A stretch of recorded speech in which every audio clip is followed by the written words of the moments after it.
Hey everyone, thanks for tuning in to another episode of the Grab Matters podcast. Today we welcome on a very special guest, Bec Gange. Bec is a female professional wakeboarder from Australia. Today we talk about how she got her start over in Australia, making the journey over here to America, getting sponsors, changing sponsors, what she thinks of the female wakeboarding atmosphere right now and the competition scene, her trick of the year. We also talk about a reality TV show she was on, and a bunch of other stuff with Bec. It was a great conversation, had a lot of fun. And as always, if you want to support the podcast, make sure to hit that Patreon. You guys can go ahead and see who the guests are early there and submit questions for them, and I'll ask them here on the podcast, as well as scooping some merch up on the website. So if you guys are interested in supporting the podcast, it means a lot to me, helps a lot. Otherwise, just keep liking and sharing everything. That's huge to get the podcast out. So thank you guys for tuning in. Hope you enjoy. I approve waterboarding. We're talking about wakeboarding. The thing about wakeboarding, every trick is an invert. Backside, air railing. a new dimension. All right, we're back. Another episode of the Grab Matters podcast. Today we welcome on a very special guest, Bec Gange. Hi. How's it going? I'm good. Thanks for having me. Thanks for coming out. Start off with a couple quick questions here. Wake pants, yes or no? Yeah. I mean, do whatever you feel like doing. For you though? For me, not so much anymore. Anymore? Okay. I used to wear like some leggings, like when I was sponsored by Jet Pilot. I had a whole range of stuff with Jet Pilot, and we had like always matching leggings. So I had like a full outfit, rash guard, life jacket, and leggings, and like sometimes I'd just wear the whole get up. Full kitted out. Just do it. I mean, if you got the line, you might as well wear it, right? Okay, but these days, wake pants. Nah, just shorts. Not just shorts. All right. Favorite grab? Probably has to be melon. I was thinking indie. I was trying to think about this one. Me and my boyfriend were talking about it this morning, and I was like, "What do you think, indie?" And he's like, "No, it's melon for you." I was like, "Okay, cool." I think melon is the most common, most popular. It's fun. You can like throw it in anywhere and like really be able to poke it. You know. It's true. You can really tweak it too, yeah. And it's kind of the precursor to the method. So Yep. Yeah. It's a classic. Methods is so hard though. Have you done a switch method? No, I never tried a switch method. Yeah, I was talking to Tony about it this morning. Maybe that's what I have to do. I think everyone should start trying to switch method because it seems like a method. Maybe you go for a toe side method. Ugh, that sounds like a back edge just all day. All right, let's dive into the early days. So run us through, where you're from and where you grew up. I'm from a little town in Australia called Mildura. Sometimes people think it's Mandurah, but it's Mildura, Mildura, and it's just a really small country town. Pretty much the desert. There's really nothing around us. The closest town is probably like Renmark is like an hour and a half away. So we're just out in the middle of nowhere. Okay, so I guess the closest, I don't even know that town. How far is it from like a really big town? So if you're going to Sydney, it's a 12-hour drive. Melbourne's about 6 hours drive. So we're in Victoria, so same state as Melbourne, but northwest corner. I mean, the northwest corner of Victoria that you can get. Okay. Adelaide's 4 hours, and then most of the Aussie riders will come up like they're from Queensland, Gold Coast, Sydney. So Brisbane's 20 hours. Jeez. Australia's bigger than I thought. It is. So you guys are actually bigger than like North America's size is actually big. We just have less stuff in the middle. Okay. So everything's on the coast. You Makes know what I sense. mean? Yeah. And then there's not much inland. There's So- just no water. Is there a lot of lakes by you or? We have a river, Okay. the Murray River. That's what we would always go out on. So it's like 3,000 kilometers long, whatever that is in miles. I don't know. I have no idea. Whatever it But is. it's pretty long? It's very long. Okay. Yeah, it starts in the Snowy Mountains and then it'll run through Victoria. It's the border at a lot of places for New South Wales and Victoria. And then it'll go right through to Adelaide. And, Okay. Yeah. Okay, so before you got into water sports and wakeboarding, were you into any other sports? Yeah, we didn't get a boat till I was about 11. We had nothing to do with water sports. My dad is Australian, my mum's German. So my mum, she would snow ski, but she's never water skied before. And my dad maybe single skied with his friends once upon a time when he was drunk or something one day. Just hanging out with the buddies. So yeah, we never grew up water skiing. Didn't even know anything about it. I loved basketball. I played a lot of basketball. I had a horse when I was younger. A horse? Yep. Yeah, I had a horse for a few years there. So what did you, I mean, like horse racing or? No, just the one thing in my life that I wasn't competitive at. I just would just go trail riding and just ride around the bush, and with a couple of friends, Saturday, Sundays, we'll just go out and go for a ride and then come back. And yeah, I think that's where a lot of like my toughness came from. You know, like you'd fall off the horse and winded, can't breathe, but you just always get back up and you just keep going. Sounds pretty gnarly, honestly. So you just go out with your friends riding horses through the woods? Yeah, pretty much. Yep. Sounds sick. I think we got her when I was about 11 or so too. But I would horse ride before that. There was a lady. She was badass actually when you think about it. She was like 80 years old. She had horses and she would take like kids trail riding. So like it was $10 on a Saturday morning, and we'd just go out with this 80-year-old lady, Mrs. Golke, her name was, and we'd just go out trail riding with her. And then eventually my parents gave in and got me a horse. Interesting. Yeah. Okay. So a little basketball, a little horse riding. Yep. I had no idea about the horse riding. And netball. I don't know if you know what netball is. I have no idea what netball is. It's basically like basketball, but you have like certain positions, and the ring has no backboard. It's just the net. So, Okay. Yeah, it's like, I mean, boys and girls play it, but it's mainly like a girl sport. It's really big in Australia for women. Okay. Kind of like field hockey here is like mainly just a girl sport. Yeah. And there's like okay. Interesting. Didn't know netball. So when did you get your first experience, getting out on the water? I think it was, this is what my dad tells me because I can't really remember because it's that long ago now because I'm old. But my uncle had a fishing boat. It was just a tinny, and we went out in it one day, and I just sat up the front like a little dog just hanging off the front, like, oh, this is awesome. And then my dad and I just kept bugging Mum for a boat, and her deal was we could get a boat if she got one trip a year that she could go wherever she wanted. And like vacation? Yeah. And so that was the deal. So then, we conned her into getting a boat. So how far you said you're by this river, but how close are you on the river? Or? It was like 5 minutes drive. Okay. Yeah, so we had to trailer it every time, but it was like 5-6 minutes. Okay. Drive. So family gets a boat. When do you guys start, experimenting with getting towed behind it and stuff? Yeah, it was a funny story how we got the boat, actually. So my mom, we left the house. We went on this trip, and Dad's like, we're going, and we're not coming home till we get a boat. We're like, all right. So four of us jump in the car. Mom's like, I forgot my medication. So we had to turn around, go back to medication, make sure the stove was turned off before we went on this trip. So we're like, I can't remember what the town was called. I know my parents would, but we're cruising through this town, and we see this boat on the side of the road, and we're like, oh, look at that. We'll stop and have a look at it. This guy, he went out on the boat with his friends, and they didn't help him clean up or anything, and he was just so done with the boat that he pulled up in the front. Still had his driver's license, wet life jackets, wet shit. Like everything was just fresh out of going in the water, and he just like pulled up, put a sign out the front. It was just like, I am done with this crap. And like, so if we hadn't turned around to go back to get Mum's medication, we probably never would have saw that boat, because he was like, I literally put it up like 10 minutes ago. So like that little thing of Mum having to go home got us that first boat. It does. And then we kept going up to Melbourne a little bit, and then we decided we wanted that one and came back. So you didn't stop at that one immediately and get it? No, we had to look at a couple of others, and then we went back and got that. But that was the one that was the one. And then we went home with that, and immediately bought a tube, and we were tubing. I mean, I feel like that's the natural progression, right? Tubing, and then we tried a friend's kneeboard, and then we kneeboarded, and then we saw someone do a tantrum. At the time we didn't know it was a tantrum. It was just like, oh my God, they did a flip. That was so cool. And then our first single ski we had we found it in the river. It was a single ski just floating in the river. So that was our first single ski that we got up on. And then, and then we sort of started getting into wakeboarding after that. So what kind of boat was this? Do you remember?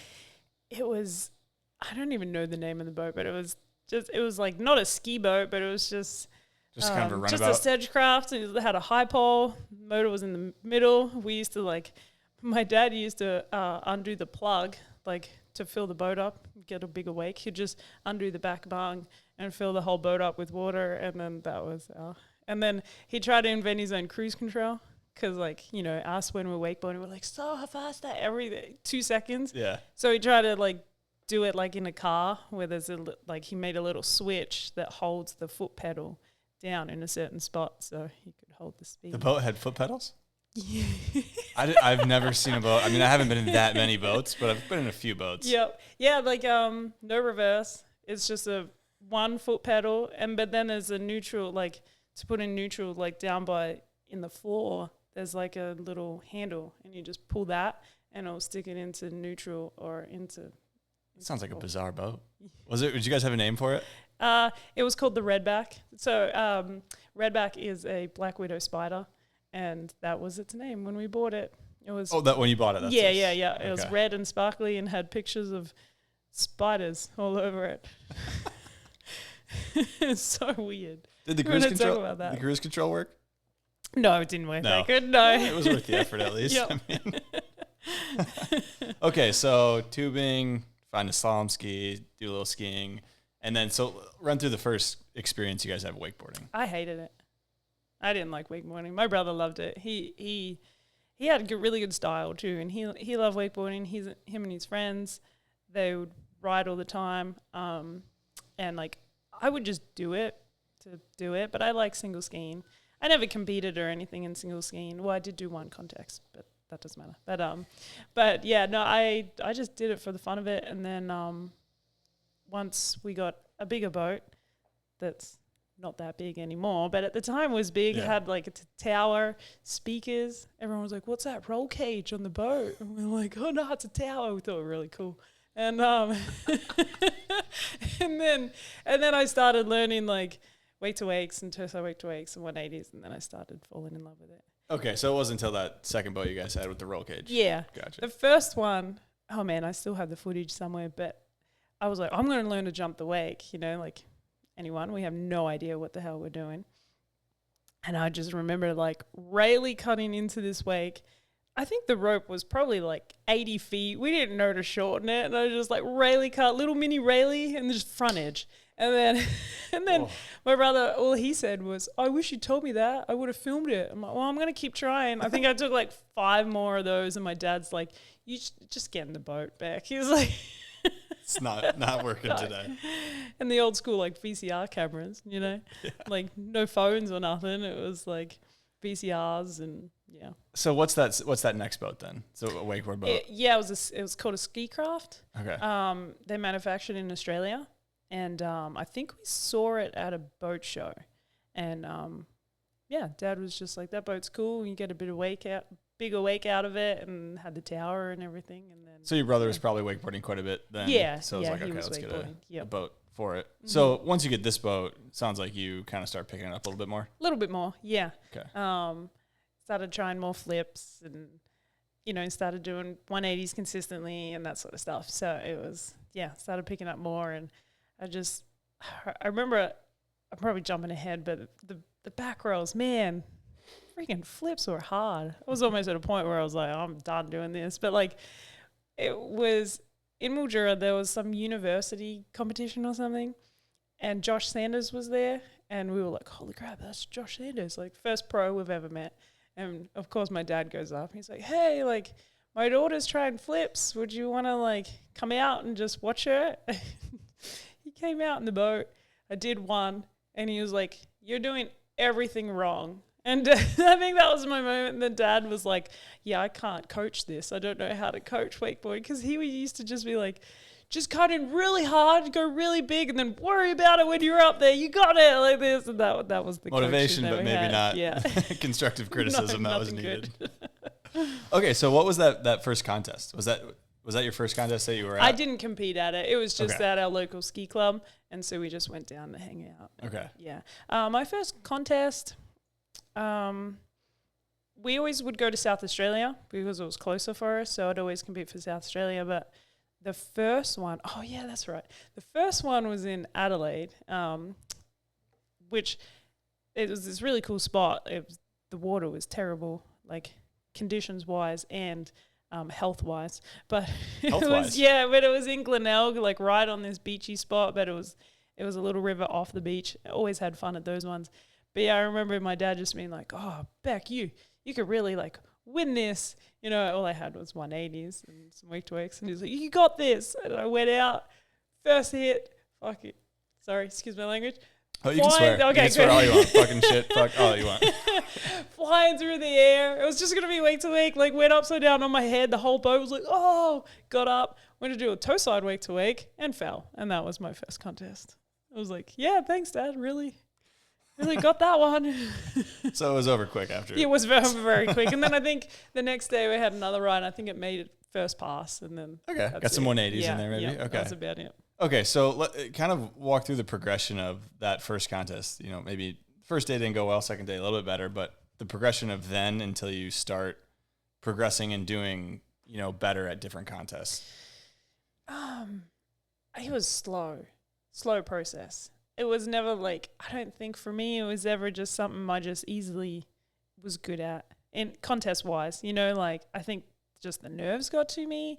I don't know, as a kid, and I'm like, I was more harsh on myself than my parents were, you know, like they didn't care as long as I was having fun. And then I remember when I was, I think it would have been 14 or 15, I had my first nationals I went to in Canberra. And it was me and Katie Blau, and we were the only two girls in that division that had a flip. She had a tantrum, I had a back row. And there was like 12 of us, Okay. 12, 13 girls in the 10 to 14s, I think it was. And I had my run set. Like, stupid me, I fell on the way down, and my first trick coming back was a back roll, but, you know, I should have changed it because I already had one fall. I think my dad was hiding in the trees somewhere because he couldn't watch. And I turned around, came back, first trick, back roll, fell, and that was it. 10th place. I came 10th place. When you probably at least should have got second. Yeah, it the should have very been least. between like Katie and me for a first, and yeah, I came 10th and she won. Okay. But yeah, it was pretty slow for me to just be able to put a run together, you know, like just to make it back to the dock. Like it was, I remember at this one contest, I'm going to swear again in a second, but we're at this contest and I don't know, I fell a bunch of times. I was mad. It was just mum and me. We're in the pool and she's like, just stop. She's like, if you're not having fucking fun, just don't fucking do it. She's like, I don't care what you do. Like, as long as you're having fun. And I was like, oh, yeah, maybe she's right. And I think that was my point where I was like, I need to have fun with this. Like, it's just wakeboarding, but me being super competitive, I just always had to do my best. You know? Yeah. It was a big deal to you. I mean, so how often are you riding, you know, when you're not at the contest? How often, you know, a week or month are you riding? Back then, weekends. Okay. Like, yeah, my dad was a truck driver. So he would be away from Monday to Friday. So Saturday, Sundays is when we rode. Sometimes if he was home early enough on a Friday, we'd go out Friday after school. But yeah, just Saturday, Sunday. Mum didn't like driving the boat. She hated driving the boat. So. It's not an uncommon thing for moms to not, you know, be in love with driving the boat. Especially when the kids wakeboarding, they take a hard fall. It's like, oh, I don't know what I do. Actually, that was more Dad. Dad didn't like seeing the hard falls. Okay. Yeah, Mum, she's German. She's just like, That's true. whatever. Good Get point. back up. Go again. All right, we got a Patreon question from Ollie DeRome. So if you guys want to hop on that Patreon, you can, you know, submit questions to the guests we're having on. Ollie is wondering how growing up riding the Murray in Mildura, is that how you say it, Mildura? Yep, Mildura. How it's different than other, you know, Australian wake environments. We had no one. Like, oh, by the way, thank you, Ollie. I didn't know that was coming. That's awesome. Someone thought of me. Yes. I mean, we were so isolated. We had no one. We had, like I said, no idea what the hell we were doing. Like, we had some friends that could do a railie and a flip, and they'd try to help me, but like, we didn't know. It was just crash after crash after crash, and then of course you go to South Australia and start meeting people. But I love South Australia, but even South Australia compared to the rest of the country is like pretty far away, and we're just like not out of tune. That's not the right word, but we're just so we weren't in the mix, you know. Removed. South Australia, Perth, especially over there. They like it's like Perth, South Australia, Mildura, and then once you start getting towards Melbourne, and then like Melbourne, Sydney, and like New South Wales, Queensland, that was kind of like definitely Sydney, Queensland was more the hub of like where all the wakeboards came from, you know, and then Melbourne. But yeah, Mildura, just nothing. But the river was amazing. Like everyone comes to Mildura on their holidays and they're like, this place is so good. Like the river is just so amazing. What's so good about the river? It's deep. It doesn't flow very fast. So the water's pretty much always calm. We have like locks that just kind of capture the water in there. And the river's not too wide or it's not too narrow. So you could go, if it's windy one straight, you just go around the corner and it's nice. And then it's nice around the next corner. So it's like you can always kind of find some sort of good water. And there's no seawalls. It's just, there's no bounce back. Like it's just nice shorelines. And there's no houses. Like you're not allowed to really build houses at all on the river. So there's no one living on there. So you're not really going to piss anybody off, you know.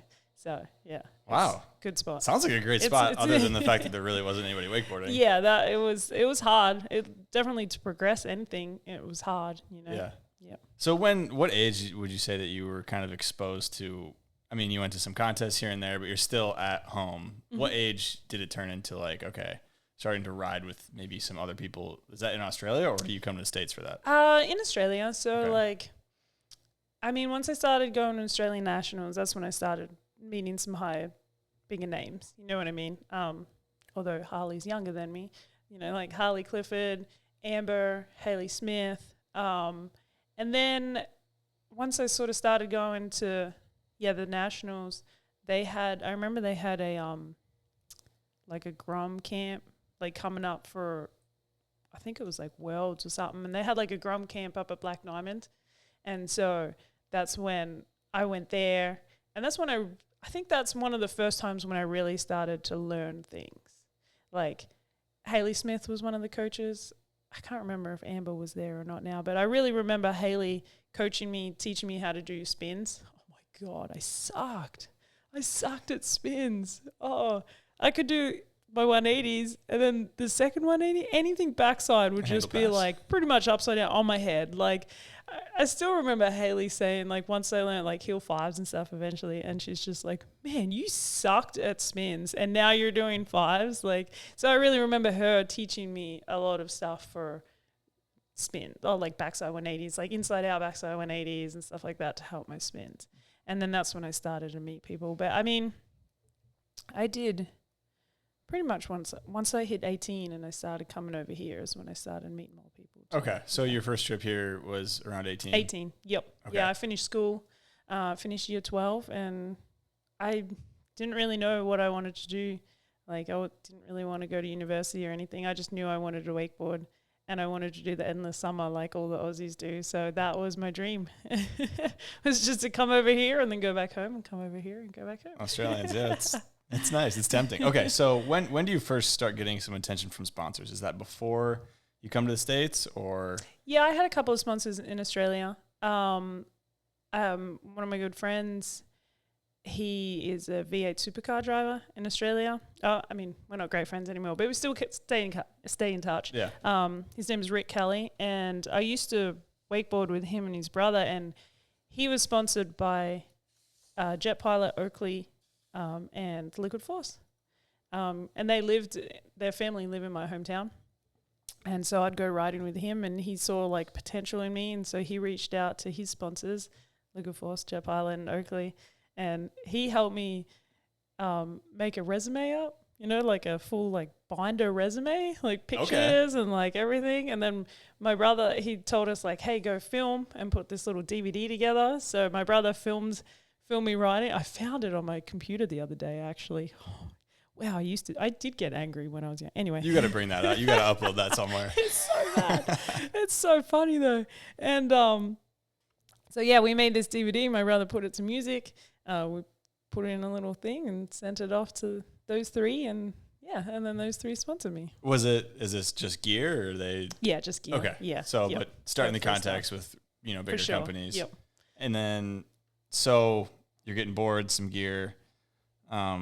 so you say you go to the States when you're like right after school, 18. Yep. Where do you stay when you get here? I went to the wakeboard camp.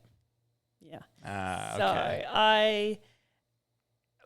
Because there were some people in my hometown that wanted to keep me skiing because I was pretty good at it. I was tall and like I was pretty good at skiing. Well, I don't know compared to the rest of the world, but my hometown I was good. So they were trying to keep me skiing, and this guy Nigel helped me organize. I was going to go to New York and work at a summer camp, like with kids and stuff in New York. But I just really wanted to come to Orlando. I was like in that transition of I don't want to ski anymore. I want to wakeboard. So I was like, I just want to go to Orlando. Like that's where everybody is. And so I remember emailing a bunch of resumes to like OWC, the wakeboard camp, probably the boarding school, like just any ones that I could type into Google on my desktop. And luckily, Amber and Haley were both at the wakeboard camp. So I already knew them at that point, and they put in good words for me. And then, yeah, I ended up at the wakeboard camp. So what's that look like when you get here? Are you helping with coaching and camping and then riding on the side as well? Or? I was just in the kitchen. I didn't know they had a kitchen. Yeah, I Okay. just cooked food, cooked the breakfast and lunches and dinners, and which was cool because it was hot. And so I got to be inside in the air conditioning. And then we would ride. You could ride early morning, lunchtime, or in the evenings. So we just slept. Basically, it was just helping in the kitchen for food, a place to stay, and a place to ride. So how many times a day would you ride? Probably just like once, maybe. Okay.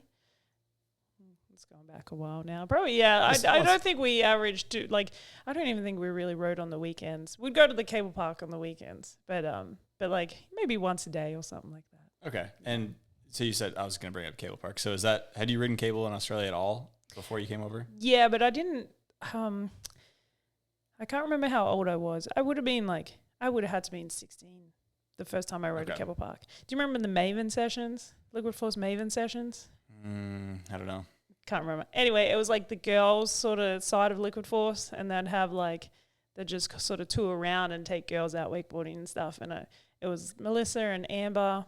I'm not sure if Shelby Cantor came over for that, but we were up at Queensland, and I rode Bly Bly for the first time, and it was at the Maven session, and I loved it. I was like, this is awesome. It was so much fun. I think I ate shit a few times, but I mean I feel like almost everyone. That's true. It's just paying your dues. It's what happens. So growing up, were there any wakeboard movies that you, maybe your brother and people you rode with would watch? Any favorites growing up? I guess I was like kind of late for like all the earlier ones. But my first one that my brother got me was Butter Effect.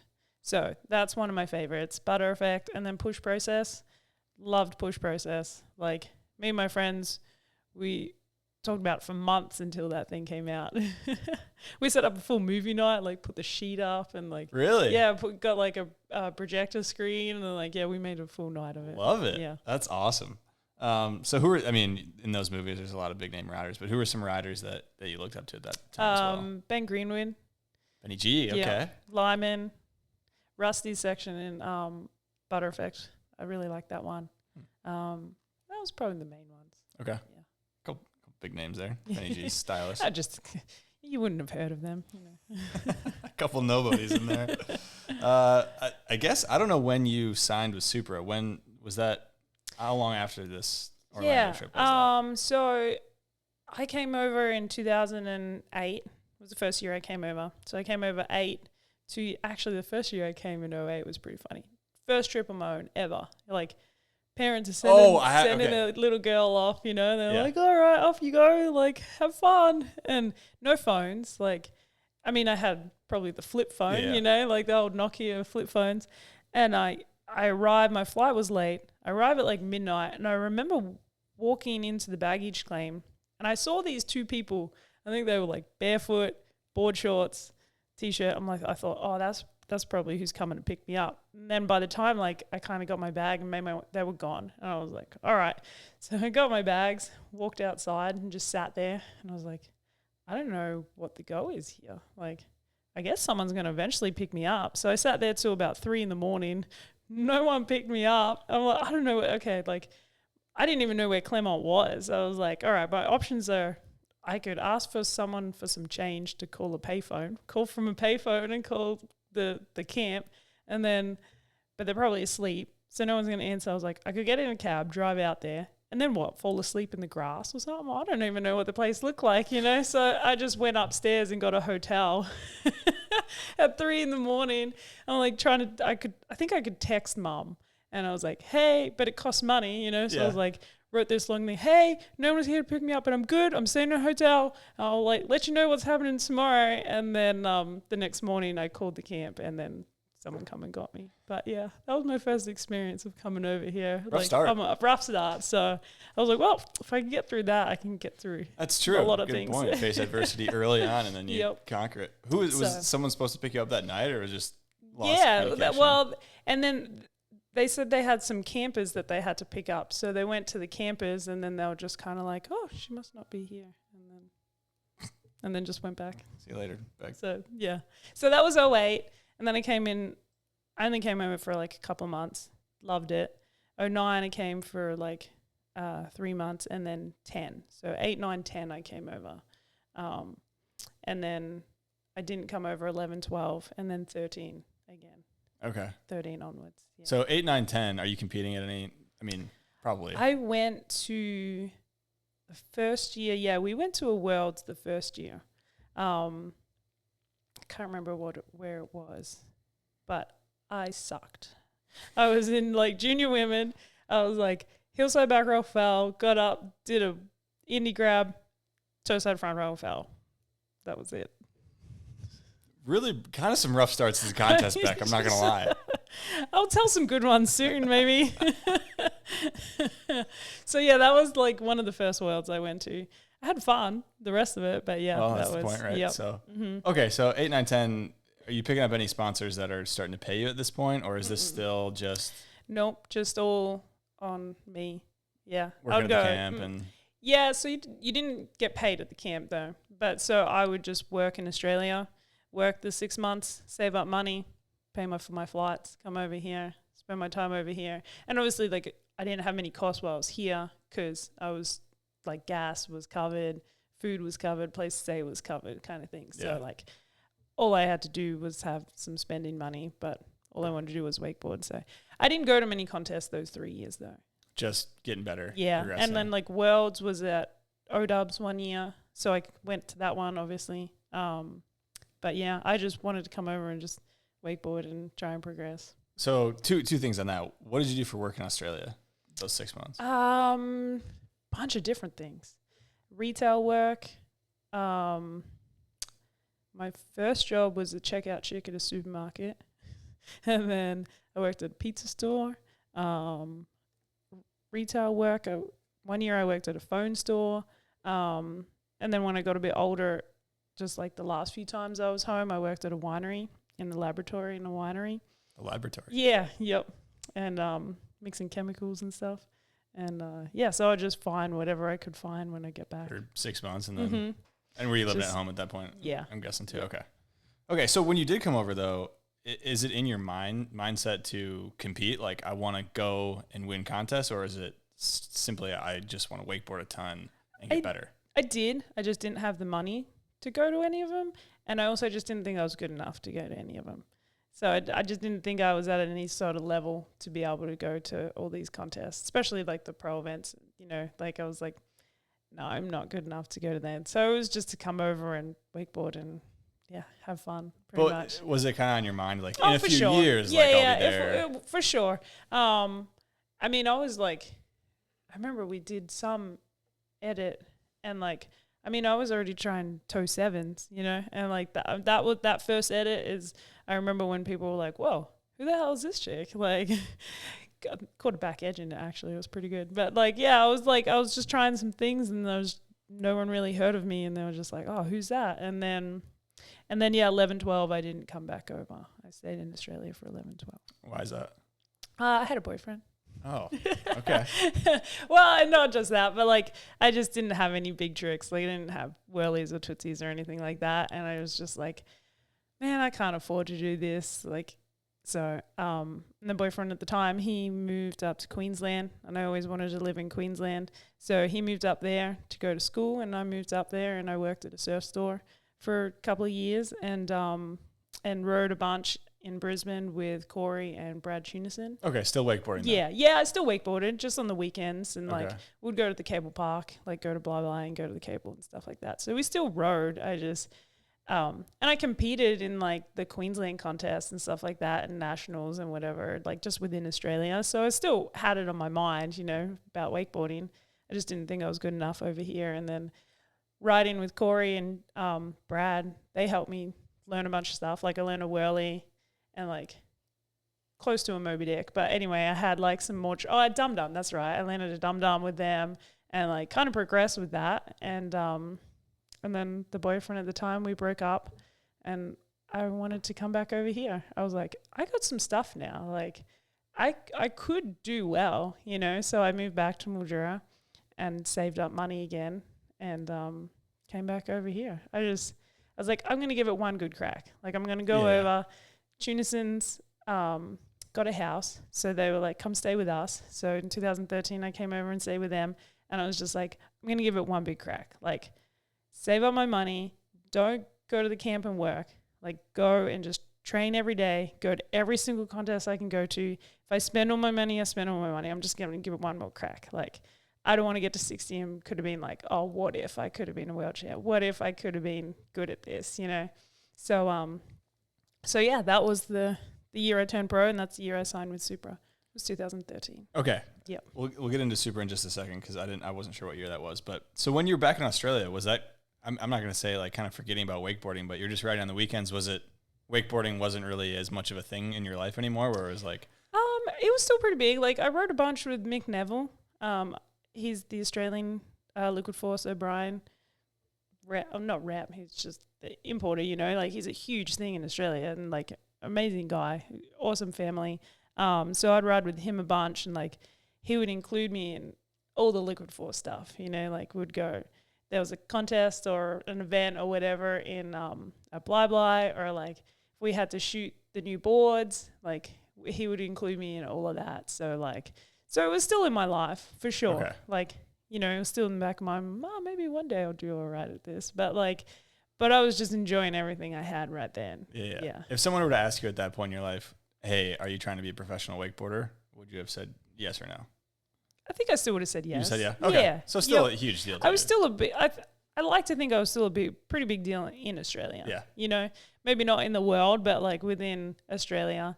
And like those few years, I also met like a lot of the Americans that came over, like Fouché, Grant. I know he's not American, but like some bigger riders that were Liquid Force riders that came through. Yeah. Okay. So interesting. Okay. I was just curious on that. So then what was it? What year did you say you signed with Supra? 2013. 13. Okay. So how does that happen? Brad and Corey Tunison, they were sponsored by Supra, and so they put in a good word for me too. And then, yeah, I kind of met those guys, and I fitted in well, and yeah. So that I guess summer season, you can say that you came over and you said you're going to give a good crack at it. Would you say it went well enough where you're to the point where like, okay, it worked? Mm-hmm. Yep. Like, so 2013 was, I learned a bunch of new tricks in 2013. Like that, I already had the whirly and dum-dums. Tantrum lines, reasonably consistent. They were kind of like a hit and miss, but I had tantrum lines that year. And then that year I learned Moby Dicks, handle pass KGB. I landed whirly 5. I was going to say is that trick of the year. Okay. Yep, one trick of the year for that. And then there was something else. Like, I think just everything was getting more consistent. But I learned like 4 new tricks that year. And then, so it kind of put me on the, and then the first pro tour, the first basically pro event I entered, I came third at, like the pro tour stop. Came third at that one, and like pretty much every contest I'd like almost make finals. So I kind of like, oh, okay. I'm in the mix now.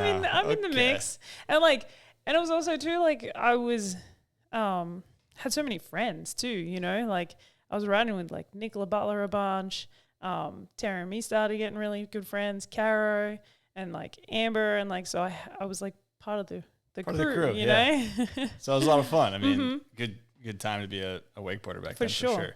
So you're starting to crack off wins after 2013, 2014, 2015. We'll talk about Trick of the Year in a little bit because I think that'll probably be an interesting little story. But so you've won plenty of contests in your career, quite a lot, some world championships.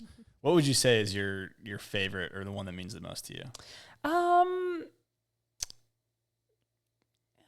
That's a hard one. I mean, I won a lot of Australian nationals, so like I guess the point in your life was the best one, you know, but like Moomba probably was the best one. Okay. I always thought a world title would be like, that's all I wanted to do was just win a world title. And that was awesome. Like 2 world titles. Yes. But Moomba, didn't realize how much I wanted Moomba until I won Moomba. Why is that? Because it's just, the whole event is just amazing. Yeah. Like hundreds and thousands of people come down and watch that. And like it's in Australia, it's in Melbourne. I mean, Moomba's been going on, what is it now? Like almost 60 years. I can't remember how, like Long time. yeah. And so like we used to watch that on TV when we were kids, when like male wakeboarding just came into it, you know, and we're like watching the wakeboard. I remember watching it and I think it was Chris O'Shea and we're like, how is he starting with his board under the water? Like we couldn't believe it. Like, so like Moomba is just like, yeah, it's just an incredible event. It's so sick. In Australia too. So Yeah. it's So, huge you know, it's only factor, an I'm hour sure. flight for me to get there. So How long would the drive be? like 6 hours. Okay. Yeah. Okay. Fair. Outside of, winning contests, sounds like Moomba's a pretty big one, but what was your favorite to compete in? It could be to this day or just in general. Do you have a favorite that was? Man, there's so many. I'm probably missing so many in my head. One that like kind of really stood out was the Moomba in 2019. I came third at, and like, so both years leading into Moomba there. I mean, I competed some others, but the 2 that I podiumed at, I was night shift at the winery leading into that contest. 2 weeks night shift, so like I wasn't getting to train as much as I probably wanted to, but like I was getting out there as much as I could.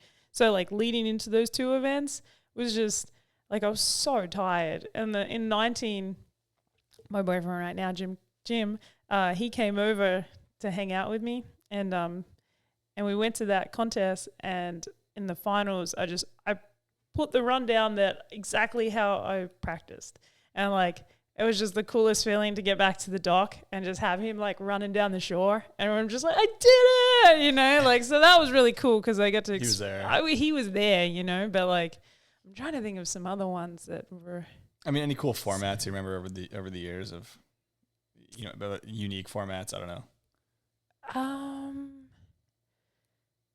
Man, I think I've taken too many hits to the head to remember that. I mean, far there could back. not be I mean, that. the team challenge is really cool. Okay. That one just stands out because it's pretty fresh and new. And I went to that one a couple of times, so that's really fun. I like the team challenge, and it's like it gets everybody involved. Yeah, I think I was talking to Jake, and he was saying the same thing. Yeah, like the guys are interested in watching us ride because it matters to them too, So like they're like everyone's kind of getting in and like cheering and like that's a really fun one. I like that one. Yeah. Yeah, I agree. I think team formats are cool, and it's cool to get everybody together and involved. Do you think women's competitive riding, the atmosphere of it, has gotten better or worse since you've kind of been involved in it over the years? In terms of like the riding or like maybe everything other than the riding. Okay. Maybe I'm just getting old and I'm old school, but like just contests in general, I just miss the vibe of like the whole like the crowds. You know what I mean? Like maybe I'm just getting old and all the younger kids hang out together now, but like I just remember going to contests and would do so much, everyone was there. You know what I mean? I think COVID probably had a lot to do with like not so many spectators, but like lately it just feels like you driving down to Winter Haven, and going to take a step with your friends, like, and it's just like parents are there. It like doesn't feel like it's special so much anymore. Okay. And I think that's just contests in general. Yeah, I think you're right for sure. It just needs like there was some events in Australia at it was Wake Wars in Adelaide. Man, that was a fun event. But it was like more than just wakeboarding. Yeah, what made it so fun outside of wakeboarding? They had, well, it was like right at the beach in this town, Glenelg, right at the beach there. And like, but they had music. So like most people will probably come in and pay for the music. A couple beers. But still, like they would come during the day to watch the wakeboarding. Half of them were drunk. There was alcohol there, but like it was just a huge crowd and like everybody got into it. And then that night everybody went out and like you felt like you were a pro. Yeah. You know what I mean? Yeah, you went sure. out and you're like, people were like, holy crap, so you're riding out there today. And I don't know. I don't feel like they don't know what they're talking about. But they were excited. there and they're stoked. Like that's 100. Yeah, totally agree. I think I miss that too in terms of just seeing the energy of the contest. How would you like to see? This doesn't have to be competitive wise, but I mean, is there anything you'd like to see improved on the women's side of things? It doesn't have to be competition. It can be anything. I mean, obviously we all like to get paid more. It's one thing. But I agree with I was listening to Tara's podcast on this one, and I definitely agree a lot with what she's saying is like just more of us. You know what I mean? Like you have that feeling when you're the only female on the team and you're starting to get older and there's like some good riders coming up and you're like, oh crap, are they going to like replace me? You know what I mean? But no, then we can have more than just one female on the team. Like there's like 15 dudes. Why can't we have, 2 girls on the team or 3 girls on the team? So I definitely feel like that could be improved a little bit in just terms of like just having more girls on the teams and including us in the team thing. Yeah. And would you say that putting more girls on the team would then spark more girls to get into the sport? It's kind of like if you don't have girls on the team, then there might not be as many girls getting into the sport because they don't see girls on the team, and it's kind of feeds itself.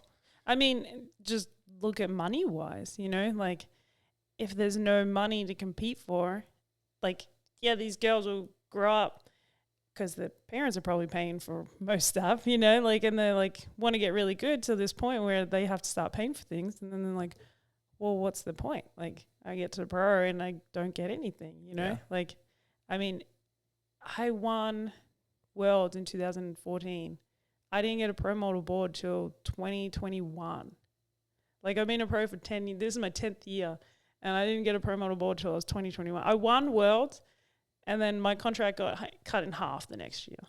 Like, shit. Yeah. And then the next year is just sort of doodled out. And then, and then I switched teams. But like, it's crazy that it and it could just be the time. Like, at the time there was like Melissa, Amber, Megan was coming up, Tara, Dallas. There was so many riders already, but like, there was just one girl in there. Well, Liquid Force had a few girls, but most groups, Rami was Hyperlight.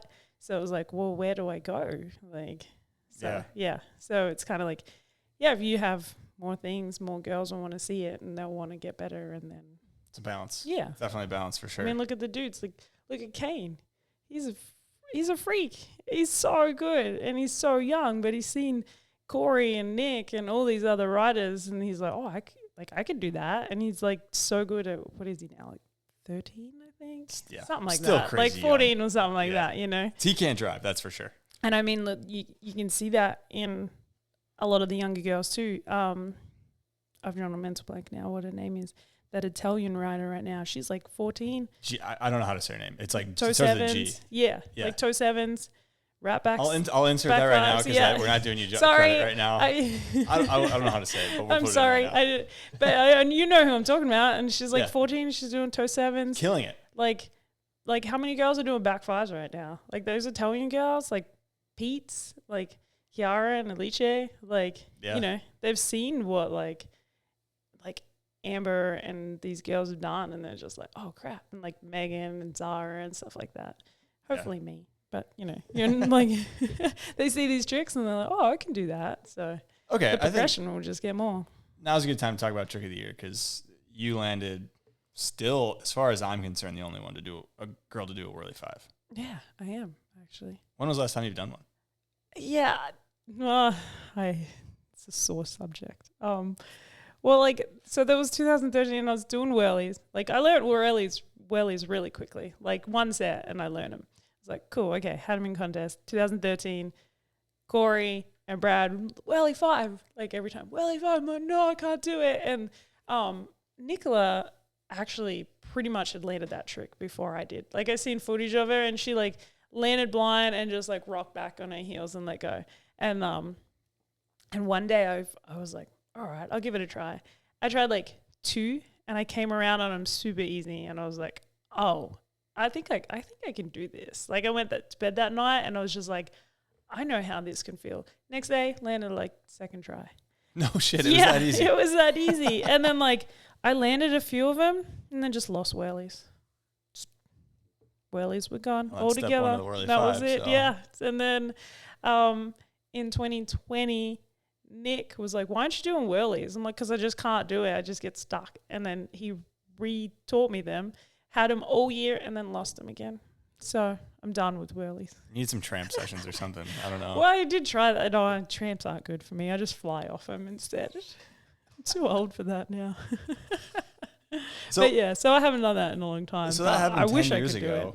I mean, Yeah. Why don't you think we've seen a lady do another? I mean, Mobs get done, on a regular basis by girls for sure, but like no Mob 5s really since. No, someone go and do it because it wasn't that hard.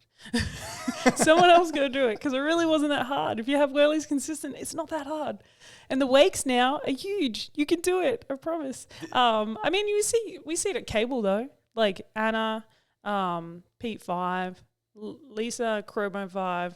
Like, so we see it more on the cable, but boats just more intense. Definitely more intense. That's for sure.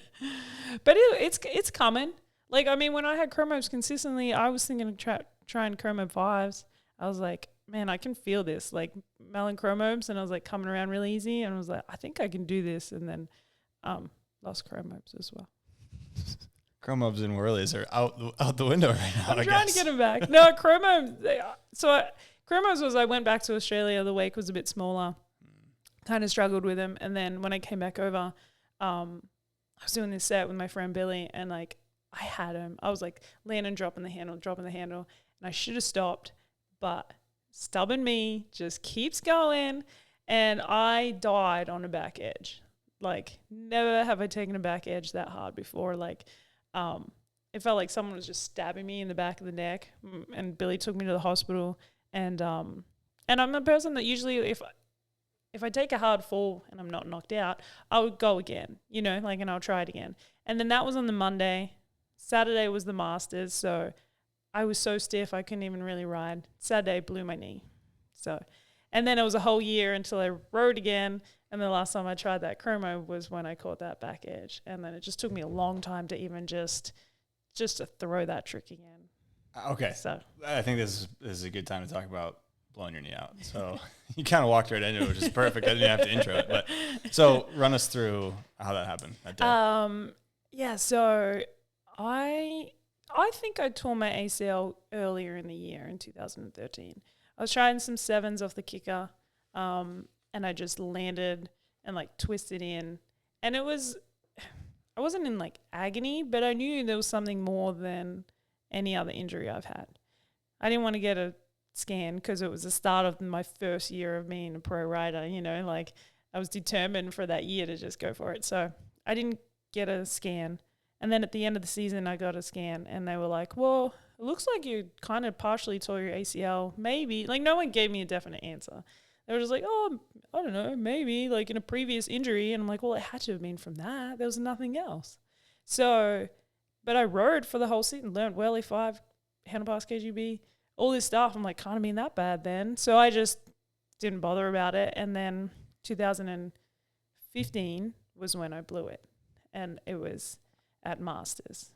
I came in to do a dum-dum, and I got booted. And so I was like, oh, I'll just bail to Tootsie roll. I always do that. I can just bail to Tootsie, but I landed on like the up of the trough and just, I don't know if it like straightened, but yeah, it was instantly just like, and it wasn't, apparently I kind of screamed, but like, I don't think it hurt that much from what I can remember.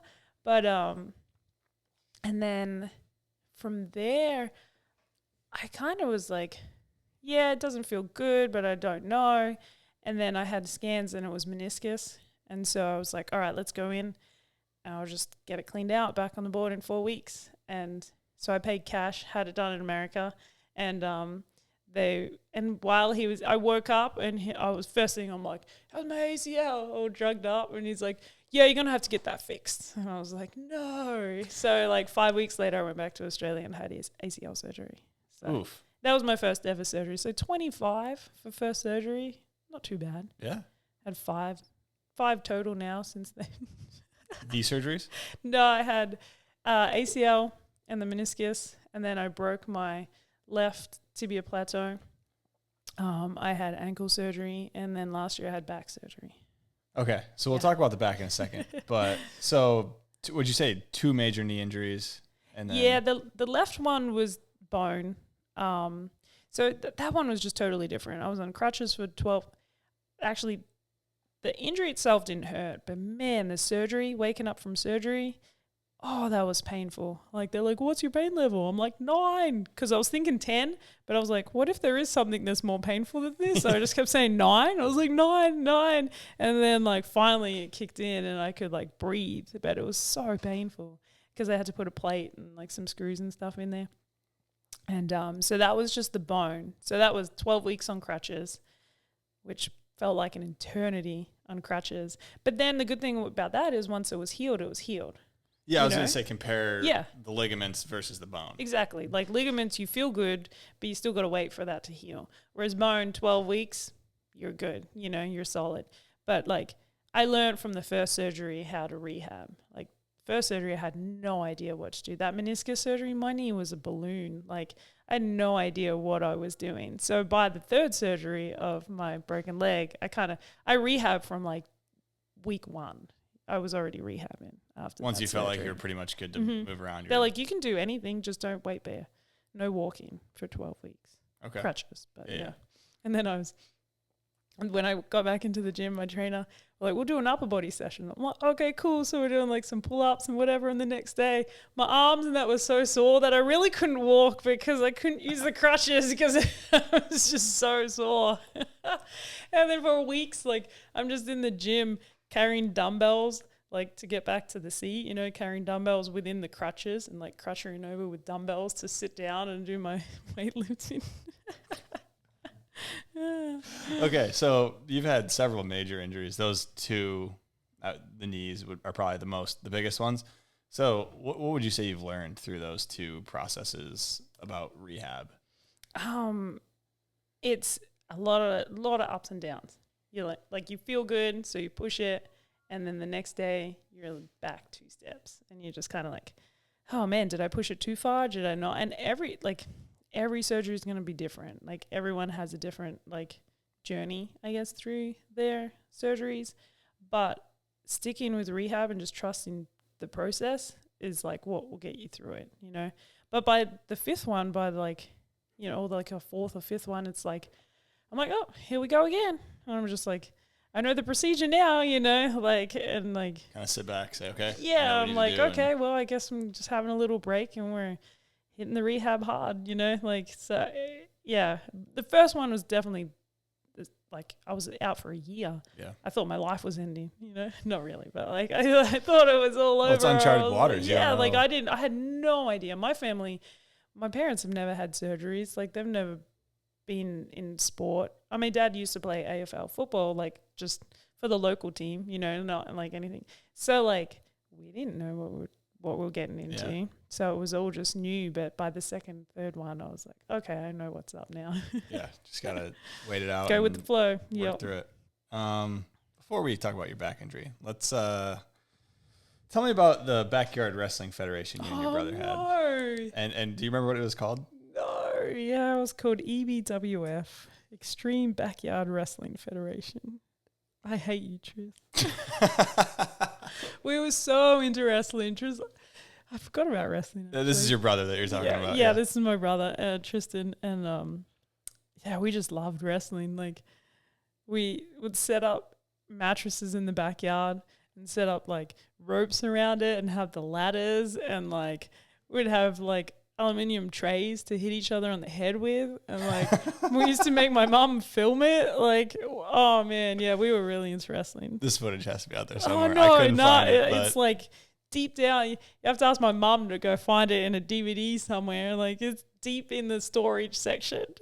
because there was some funny stuff on your brother's YouTube channel that, you and your brother dancing in the van or whatever. There's a whole lot of funny stuff back from you and your Yeah, my brother at school he did like the editing subjects, like computer stuff. Yeah. So like he really loved filming and editing, and like he would always just 9 o'clock at night and you'd be like, Bec, let's like film this thing. I had this idea. And then mum has to sit there for like an hour of filming this while we make some stupid little video and then put it up. And like my brother would have been like the YouTube famous person before YouTube was like a thing. Okay. You know what I mean? Yeah. Like he just has this personality that just everybody loves. He's funny and he's just like, yeah. If he was like He's just a little too early. yeah, he was just too early. Yeah, now times, oh man, he could probably make a living off just being on YouTube doing stupid things. So that made sense that he was the one that filmed and edited your kind of like resume that you sent out. Okay. Yeah. It's all kind of coming together. Yeah. All right. Power rank these 5 water sports: wakeboarding, underwater hockey, barefooting, wake surfing, and wake foiling. Underwater, what? Underwater hockey? It's also called octopush, but underwater hockey. Yeah. So 1 to 5. Well, wakeboarding number 1. Okay. What was the rest? Underwater hockey or octopush, if you want to call it that. I think I just want to put that at number 2 because it just Okay. it just makes me laugh and it's interesting. I can put in a video of some underwater hockey right now. You can check it out. It looks pretty fun.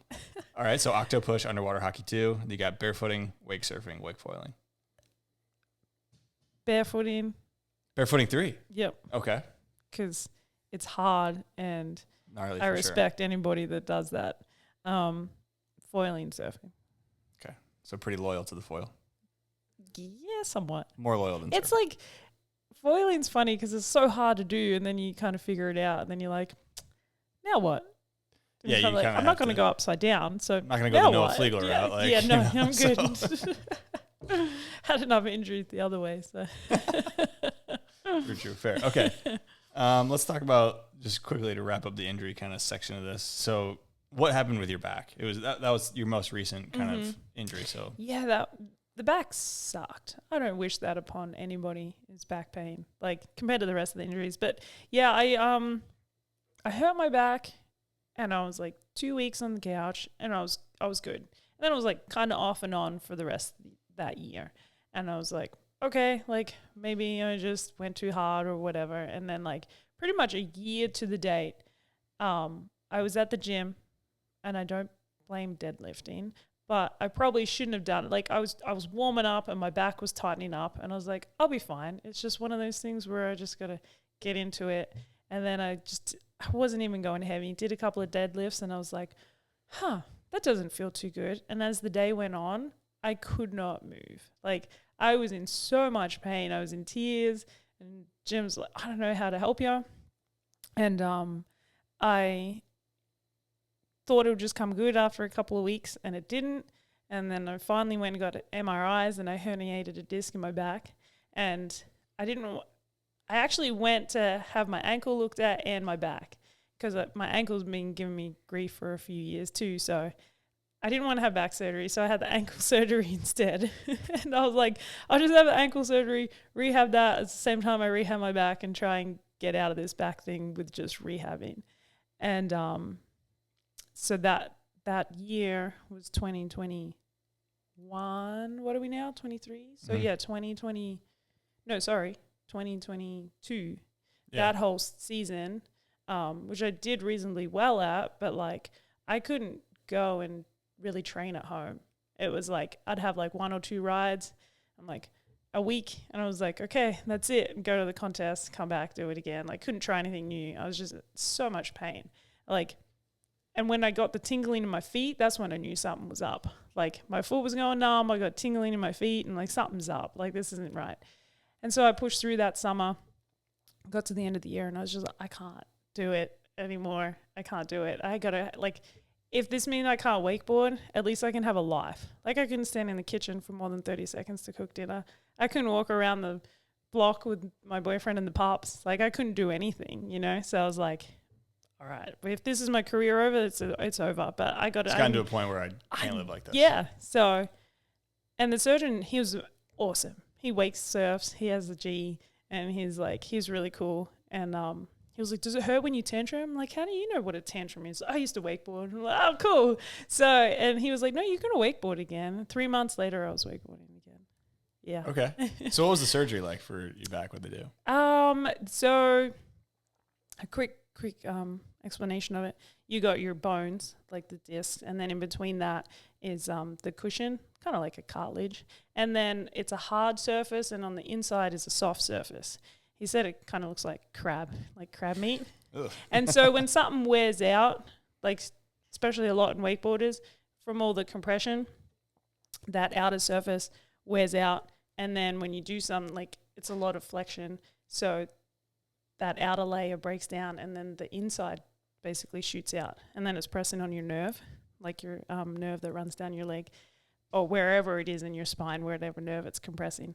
And so basically he just kind of goes in there and takes away that piece that's pressing on the nerve. And he said it was as big as his thumb. Like that's what he took sounds big out. to me. Yeah, and he's Okay. like, I don't know how you did what you did for so long. Like he's like, I had to like scrape at that crap because it was like in there, it was like embedded in there, like the scar tissue, you know, just kept it all in there. And yeah. Did you get put under for that? Yeah. Okay. Yep.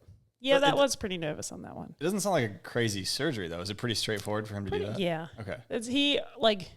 He was a brain surgeon, and then he came to Florida and he works on like spines. Okay. So, and he's like, I mean, I talked to a lot of other spinal surgeons, and they're like, yeah, if you're gonna get it with him. He's good. Got the right guy. And he works on pretty much only athletes, and yeah. So I was like, he knows what he's doing.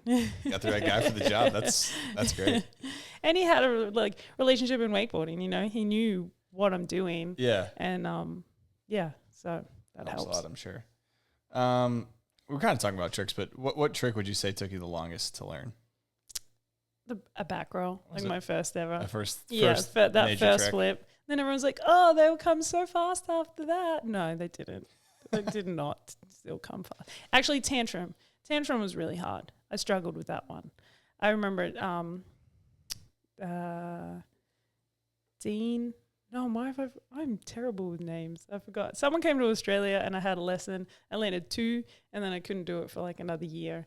And then when I landed it the year later, I had it after that. I figured it out. But yeah, that took me a long time. I think the tantrum's way harder than the back roll. I think so too. To get the timing and the trip right. I feel like the back roll, you can just rock into the wake Yeah. and flip. And Like, you're what do you fine. mean I could turn my body, put my weight on my toes? Then, like, that's just too much. Yeah. Just let me just cartwheel. Cartwheel, exactly. Yeah. All right. If the U.S. had, or if we had a wakeboard contest and it was USA versus Australia, who would win? Australia. Wow, that was quick. How was there no hesitation? I mean, I'm an American resident now, but I still would have to say Australia. I think that'd be really interesting if you had It would be. 5v5 or 6v6 or something. Australians just like, I mean, Americans too, but like so many Aussies are just like, they know what they need for a contest. You know, like Corey and Nick, it's just like, they know, hey, I need this trick. And they can just, like, Nick is so consistent. Yeah. So consistent. Like, I rode with him a bunch over the last few years, and like, he'll just go out and do his contest pass like 3 times a day. Almost like, too consistent. Like, Makes it look you're too just easy. like, what? How are you so good? Like 3 double tantrum blinds in one set. I'm sure Corey like does it too, but I don't ride with Corey that much anymore, so I don't see him doing it. But like, you're just like, man, and he's in pain, like his back's hurting or something, and he's still doing double Indy tantrum blinds. I'm like, Mind over matter. It's just getting it done. All Yeah. right. So don't love that answer, but I guess it is what it is. What's the coolest spot wakeboarding has taken you? Coolest place you've ridden? I mean, to Lake Powell. That was pretty cool. Not wakeboarding wise, but scenery wise. And I've always seen it in movies. Yeah. You know what I mean? Like seen in movies, seen in the wakeboarding, like Sean Murray Unleashed. Mhm. You know, like you see it That's all my in favorite that. level, So it's yeah. like, yeah, so yeah, that was pretty cool to go see. But yeah, conditions wise, not very good. And then one of my favorite places would have to be Mildura in Australia. It's the same river that runs through my hometown, but it's that lake with all the dead sticks in it. You would have seen it. It's in Prime, Yep. right? Yep. Yeah, exactly. With like Dean and stuff. Looks wild. Yeah, that place is really cool. Yeah, because like the river part of it's pretty narrow, so like you always find good as long as there's no boats. But like you always get out of the wind, but then you come out into the open, and when you get a glassy day out in the trees, it's pretty amazing. Sick. Yeah, You that's a ever really cool jib place. any of the trees? I asked Tony that, but I'm okay. not that good. Sounds Did he fun. say the same place? Yeah, he said that's awesome. that was one of them too for Cool. him. And so, I mean, it must be. It looks sweet on video. I can't imagine in person. Yeah, It's it is gotta be really awesome, cool. too. We got a question from Dylan Miller here, No, and he's I'm wondering. getting more than I thought. Well, you're going to get actually. another one after this too. He's wondering what it's like dating the strongest / best looking boat tech in Central Florida. He first started off by saying, "What's it like dating the strongest, best looking boat tech in Claremont?" But then he said, "Never mind, Central Florida." So It's amazing. He is really awesome. Like I'm super lucky to find him. We've been together for basically since 2017, and yeah, there's no arguments. Everything's cool. We're on the same level as each other, and just like we support him, and he supports me, and it's he it's rides too. great. I'm guessing. Yeah. And when your parents never say a bad word about him, you know you've got a good one there. It's true. That's a very good point. All right, we got a question from Cena. Now Cena Jacobson. I don't know.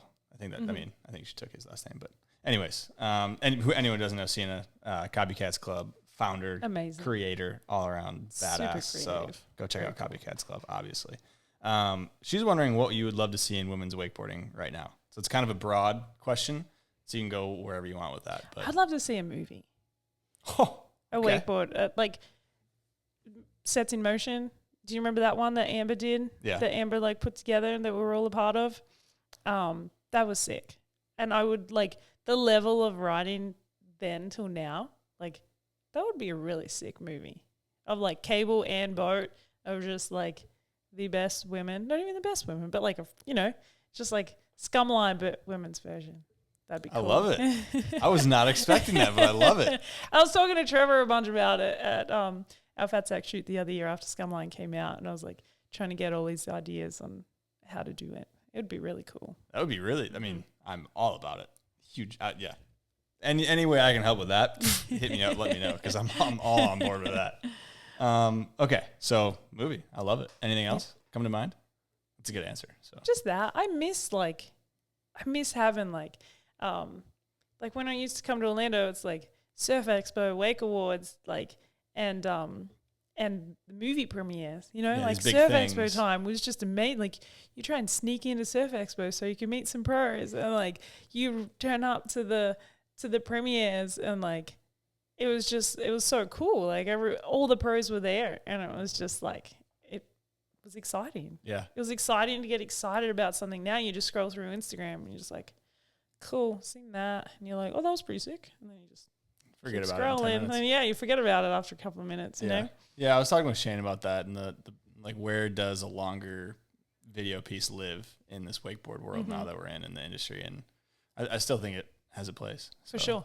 We just gotta. I get way more motivated watching a movie than just scrolling Instagram. It has way You more know? impact Yeah. too on up and coming riders and people who are still into it right now. For sure. I mean, you watch Scumline. I've watched it several times. It did numbers. Like Yep. it's big. Like it's Yep. still movies are still a thing. I mean, Like the Fat Sack shoot this year, we were on Lake Shasta, and on the houseboat, and Trevor bought all like his DVDs. I think I watched Butter Effect like 3 times again, and we're like, yeah, let's go do it. Like, let's go get some cool stuff.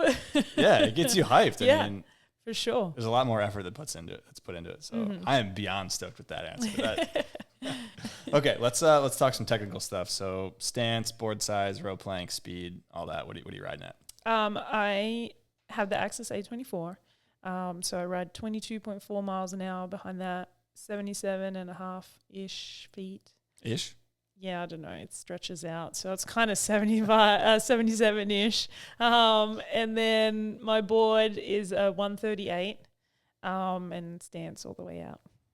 kind of All the way old up. school a little Okay. bit. Yeah. Angles? What kind of angles are we talking? Well, it was always 12 degrees until I listened to Tara, and she was like, yeah, does it have to be the same? Like how far the boots are. I'm like, oh crap. So now it's like 18 and 12, like 18 on the outside. And you like it a so little it's bit? like, or? yeah, like so it's shuffled just back a little Yeah. bit. So it's in the middle. Yeah. Yeah. I was like, never really thought about that. I just Exactly. always lined it up the same. Tara with some knowledge coming out Yep. there. Okay. All right, let's talk about the reality show. So I tried so hard to find this reality show to watch, and I couldn't find it on the internet, which is I shame on me because I'm pretty good on the internet and I can't find it. So just run us through. You were on a reality show called Instant Hotel in Australia. Run us through how that opportunity came about and what it was. Well, so we owned a houseboat. We kind of got that because I wanted to set up like a school in my hometown. So it's like come and stay on the houseboat and you get lessons, like a full like camp thing. So we bought the houseboat and we rented that out. I put it up on Airbnb to rent it. And Channel 7 were doing this new reality show. They were searching for cool places to go, and the houseboat popped up and they rang me and were like, hey, we're doing this like TV show and we want your houseboat to be part of it, and like we search you and your pro wakeboard is really cool. And I was like, whatever, this is some bullshit, you know. And she was like, oh, do you have anyone that would want to be on the show with you? And I'm like, well, of course, Tristan, like no other better person to go on the show with. And we didn't really think it would come about. And then yeah, we're on a reality TV show. And basically the show is about, there were 5 pairs and we all stayed at each other's places and then we judged each other's places. So we spent one night in their place and then we judged like a score out of 10. I think it was 10. Score out of 10 of what their place is like. So like location, the night stay, how nice it was. I can't remember the criteria, but yeah. Give it a review, basically. Yeah. Okay. So, and yeah, and then we're on this show. How'd you guys do on the show? We didn't win. We went to the Brisbane house, the first one, and we walked in and Tristan looked at each other and we're like, well, we're lost. Like, there's no way that we're going to win this. Ours was just unique because it was a houseboat and it was on the river and stuff. But, like, that house ended up winning the Brisbane one. But it was definitely an experience, that's for sure. Do they pay you as, like, to be on the show? They did, yeah. Oh, they did? Yeah, just like they based it off, like, the average person's wage. And then we just got paid for the weeks that we filmed. Which was only 2 weeks. Okay, like working basically. Pretty much, yeah. I mean, that's awesome. So we still got something. And you get the publicity for the Airbnb. Did you get a couple bookings off it? Yeah, it? we got some bookings off it. I got a fair bit of coaching from it. Wakeboard coaching? Yeah. Oh, in my sick. hometown, like everyone come over the holidays and that. And so I got a fair bit of coaching the next few summers. Okay. Yeah, yep. I don't know if they wanted to learn wakeboarding or they just wanted to meet me because I was on the show. But either way, I took people out wakeboarding, so... Did your brother get any interesting requests after the show was aired? I'm sure he got some weird DMs from some people. He did. I don't know. Has he said some? Someone asked him for a picture of his feet. So I don't know if you remember. I do remember that actually. Yeah. I think he sent him back a picture of some chicken feet or something like that. Oh yeah, sounds about right. Is that Airbnb? Do you guys still have that or? No, we sold it the other year. Okay. So I haven't been back to Australia since 2020. And it's just a lot of work to have the houseboat. And so, and my brother, he loves to travel too. So it was just mum and dad. And, there was just, they're kind of getting older and it was just a bit too much. And I was like, I don't know how much I'm going to come back anymore. So we sold it. So you said you're America full time. So yeah. Yep. Kind of makes sense. Yeah. So. All right. So let's talk some sponsors. So, you mentioned Jet Pilot, Fat Sack.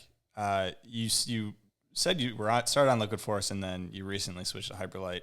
I guess not recently, but you got your pro model with Hyperlight. So what sparked that transition from Liquid Force to Hyperlight? We just, like I was saying earlier, there was like a lot of people on the team. There was like Melissa and Amber and Shelby, Megan. There was a lot of riders. So maybe I don't know why I wasn't on the team anymore, actually. It just sort of faded out. Communication sort of stopped happening and it just kind of faded out. And then, so I started looking for someone new. I actually went to Slingshot, but they just got Caro.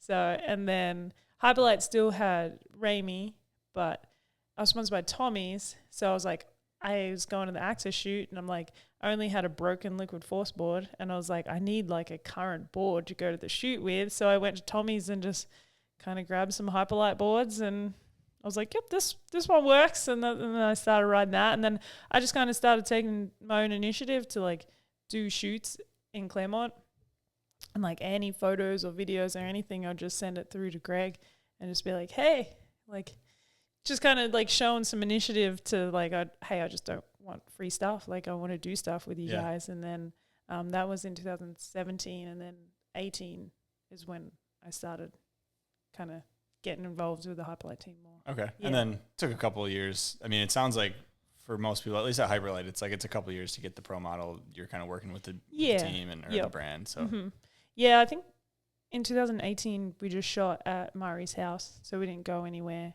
And then I think 19 is when we started. I think it was.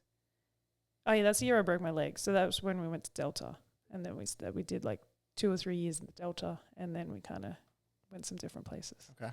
So got with Hyperlight, and then a bigger transition I would say is I don't know if there's obviously not overlap, but you were on Super for a little bit, and then moving over to Axis. So were you off Super for a little bit and then went on Axis, or was it kind of a smooth transition? Yeah, I was with Supra for 13, 14, 15, 4 years. Okay. That's a countdown. I was with them for 4 years, and then that was kind of another point in my life when the visa I had was starting to run out, and I was kind of thinking of like the future, whether more going to be in Australia than here. And that was my plan, was to have the camp and everything in Australia, in Mildura. And that was my plan, was to live there. So it just kind of like worked out better to be with Access because they build them in Australia. So it just had... I was going to ask. Yeah, just kind of like, it was just good for me at the time that I wanted to make that transition into something that's like, I have a closer connection within the country that I was in. Yeah. You know what I mean? And then also too, I rode with Wes Powers a bunch. He's the sales manager at Tommy's. So we were riding a bunch together after I blew my knee, when I was coming back from that, because I didn't have a boat. So I just ride with whoever I could ride with. And he was always taking like clients and customers out demos. So like he'd just drag me along and I'd just do a demo with him, and I got to ride, So, and he was like, oh, you should be with like Access. We could like, that'd be so sick. And so he helped me get on the team bunch too. Sick. So it was him, and then Thorpe at the time in Australia. I've known Thorpe for a long time too. And so okay. It's connections. A couple different factors at play there, but connections is huge. And then and then 17 they invited me to the shoot here in America. So it was more of an Australian thing. But then they said good things in America, and then they invited me to the shoot in 17, and then I've been doing it since then. Okay. Are you still involved at all with anything in Australia when it comes to like boards or boat sales or anything like that? Not too much. Okay. No. I was actually I want to go back from Moomba because I haven't seen my dad since 2020. Wow. So I really want to get back there. It was COVID, and then I couldn't leave because of the green card stuff, so I was sort of stuck here for a while, and just all the other craziness. And then so I want to go back from Moomba, and I want to go catch up with like Axis and Hyperlight in Australia and do some stuff with them while I'm back there. No kidding. That's a long time. 3 years. Over 3 years. Yeah. And I'm like, they're like my best friends. So it sucks. But FaceTime is only so good, right? Yeah, it's not Skype anymore. You can call from wherever. A little bit better. All right, let's talk about kind of the future a little bit. So what right now is getting you stoked on wakeboarding?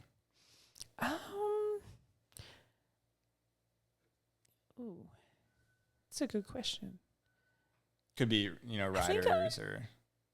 Just doing it. After the back surgery, when I really didn't think I was going to wakeboard again, I just being on the wakeboard, I was just stoked. Like, I've always, you got to be in this sport to love it. You're not going to be in this sport because you want to make money. There's no way. Like, you have to love this sport. And for me to be doing it for as long as I have, even though I started pretty late, like, I genuinely do love it. It gets tiring. You get burnt out. Sure.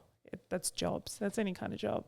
But like, I just love being out in the water and just having fun and like riding with people. So like, but I'm kind of enjoying the smaller things, like trying different grabs. So what happens when you get older and you just get scared of trying new things, harder things? You just like, oh, just do grabs. But anyway, I'm like, just like trying to get my method better and just like little things like that and just, yeah, perfecting what I have. I mean, contest is still a motivator for sure. I was going to say, do you still say you're kind of a contest rider? Yeah. Okay. Like, I think I'm a fair of a free rider too. Like, I used to put out a fair few edits, you know. So like free riding is still kind of my forte and what I love to do. Because contests just make you super nervous and you're like, why am I doing this? But then you do a good ride and you're like, this is why I'm doing it. Anyway, but like contests still have a certain place to push your riding, you know, like, I think if it wasn't competing, I wouldn't be trying harder tricks or want to get like harder tricks. I'd just be doing grabs and making other things look cool. Yeah. So like I think it still has some sort of a place to push me and motivate me, you know. Okay. Because this year I kind of took a year off competing. I just kind of went to the ones that I could and I tried to do more trips for sponsors rather than the contest. But next year I want to like compete again. So I'm kind of like, oh, I want to do some bigger things because there's some bigger tricks being thrown now, like back especially now like, with Zara coming back. I feel like she's a huge like force kind of driving some progression, which is great. And obviously all the other names that are still in it, but she's just one that came to mind that this was like kind of her returning year, right? Yeah. Okay. Yep. Cool. So speaking of riders, what riders right now do you love to watch, both on the men's and the women's side of things? Getting you stoked. I mean, sort of love Trevor and Josh's riding. Like they get me stoked when I go to the hyperlight shoots and go to the fat sack shoots. Yeah. You know, like I love going on their boats because they get me stoked and that you see them riding and I'm just like, I go home and I'm like, oh, I want to do that. And I try it and it doesn't look anything like it. Doesn't even feel that cool. I was like, damn it. I don't know how they make it look so cool. I ride a bunch with Tara. She motivates me. You know, she's still out there doing chromobes and like, so she motivates me. And we ride a bunch together. I'm trying to think who else. Yeah, who's in your crew that you're usually riding with? Jim. I ride with Jim a bunch. Dylan, I ride with Dylan, and then just a few friends like Billy Park. He's been he was a coach at the wakeboard camp. We've been friends for like 15 years, so we'll ride a bunch. Tara, and then a lot of people have been coming to stay. Like whoever kind of comes to town and wants to hit up. Couple of the Aussies that come over. Okay. Yeah, like Luke Scafidi, rode with him a bunch this year when he came over. And, just whoever's around. Love it. I was going to add, yeah. So what's the plans for the future? So you said, this next season, get back into the contest swing of things, hopefully get some dubs. Anything else other than getting back into the contest thing? Yeah, I love working out and I love fitness and ever since my knee surgery I found a love for working out. So I did a personal training course the other year and I've been doing a lot of CEUs from that. And so I'd love to like own my own gym one day. That'd be really cool. I set the garage up into a gym. So I have a couple of clients that I train in there, which is really fun. And like I've just always like I love coaching and I love like helping people do things that they didn't think they could do. And that was for me with fitness was like, I didn't think I could do weighted pull-ups or 240 pound, no, not 240. That's fine. No, that's right. Yeah. 240 pound deadlifts. And like, for a tall, lanky person like me at the time, that was like pretty amazing. And so like, yeah, I would love to teach people or like help people through a journey and something that they didn't think they could do. Yeah. Yeah. Okay, so maybe a little bit more of the fitness kind of things going into the future slowly. I'd love to like do some athlete training. That'd be cool. Yeah. Yeah.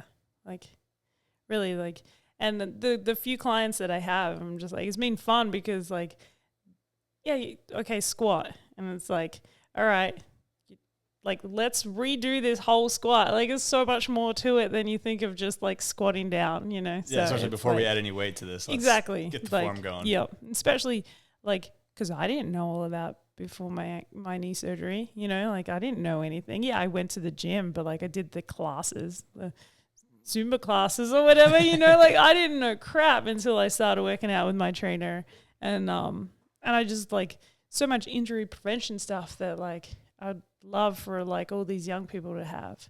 You know, like the knowledge. It's like, yeah, you can be really good on the water and train hours and hours on the water, but there's still the off-water component that's going to give you longevity. Like all this off-water training, it's not about like, so a lot of the time it's not about like lifting heavy and stuff, but it's just making you strong and making you longevity that's going to keep you in the sport for longer. 100%, which is super crucial, especially I feel like when you're young, you're like, I don't need to do any of that shit. Like, no. I don't need any of that. Like, I'll just go wakeboard and then I'll be fine. Exactly. And then you hit a certain age and you're like, well, if I want to keep doing this, you kind of got to do the off-water stuff. I mean, 5 surgeries deep and I'm still riding, so got to say something, right? Seriously, I mean, unless you're just doing a ton of cold plunges. Is that you just do? I do cold plunges. Oh, you do? But okay. Yeah, it sucks. It sucks every single time. But when I hurt my back, I was like, I'm gonna do anything I can to try and help this. And one of them was ice bathing, and so yeah, I just kind of kept that one going. I'm a big fan. They're fun for sure. Me and Jim were just like, you gonna do an ice bath tonight? Yeah, okay. Like, and we go out there. What's it set at? Oh crap, 45. It's not even that cold, but we still suck at it. Mental game. All right. I think we did the damn thing. Is there anything else you want to talk about? Anything you want to touch on? You feel we missed here? I don't think so. I mean, it's 32. Oh no, I'm 34 now. Oh, that's scary. It's a lot of life, but I'm sure there's lots of stories, but it's okay. Time's a social construct. Age just doesn't exist, so don't worry about it. But no, I think we're pretty good. Yeah. I think people got some of my embarrassing moments of wrestling and some of my good moments. And I had some great contest runs too. I talked a lot about crappy contest runs, but I've had some great you've got ones. a lot of dubs. Yeah. Like you've got a lot of wins. So two world titles or championships. Yeah. Yeah, my first big one was the 2013. I won one of the World Cup stops. That was the first big one. So it was like, yeah, that one, 2 world championships, Moomba. Trying to think what else. Trying to think of the trophies that are hanging up on the wall. Well, you know the wakeboard site. Mm-hmm. So I always go on the wakeboard site to see like people's results, and is that still? It's still up, but it's not updated, which is unfortunate. There's a whole story behind that, which I'd love to have him on, but yeah, so it's updated until like I think 2019. Okay. And so after that, which is recent, but like it's still nice to be able that recent. Look at the person's name and be like, okay, they got all these results. That was really cool, actually. It was it was awesome. Yep. He had some stats that you just really like. After I won the second Worlds, he was I think he posted something and was like, Bec won the world championship. This is the first time she's won a contest since 2014 in her Worlds. Like, I was like, oh. I didn't even know that. Oh, that sucks. Thanks for throwing that one out there. It's something like that. It was something pretty funny, and I was like, oh, wow, that sucks. But yeah, it was some stats that you just had no idea about. Yeah, good stuff. I really wish that was still updated, but whatever. Anyone you want to thank? I guess you could go on the Ride Line app now. Okay, I don't want to talk about the app. I'm not getting another app to follow wakeboarding. I'm sorry, I'm not doing actually, that'll probably work in perfect. Like that site till 19, and then like 2020 is probably when the Ride Line app started. You're probably and right. You could go back through to then to see the results. I'm not don't make me get an app. I'm not an app guy. I went through and deleted a whole bunch on mine the other day, actually. Oh man. Okay. Yeah. Anyone you want to thank? Sponsors? Any friends, family, and that stuff? Of course, my sponsors, Axis, Hyperlite, Fatsack. They've been with me for a fair while now, and then keeping my food on the table, But no, they're awesome. They're like treat me like a family. They've always been great since day one, and of course my parents. I mean, like they've just been awesome. My brother for making me do cool things and always telling me I'm lame if I do something lame. So that's made me be the rider I am today, And Jim, definitely. Jim's the last 4 or 5 years of just dealing with all my crap. My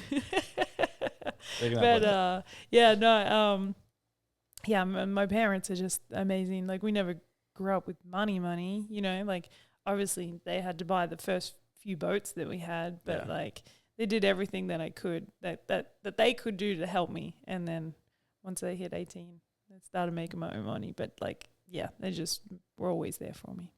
Awesome. Always there when I needed to bitch about something, and then I just need to talk about it, and then I move on, and then like the perfect ones. All good parents at least will listen. Exactly. All right. Well, thank you so much for Cool. coming on. This is a blast. I had a lot of fun. Thanks everyone for tuning in. Make sure to like, comment, subscribe, all that good stuff. If you want to support the podcast, hit that Patreon.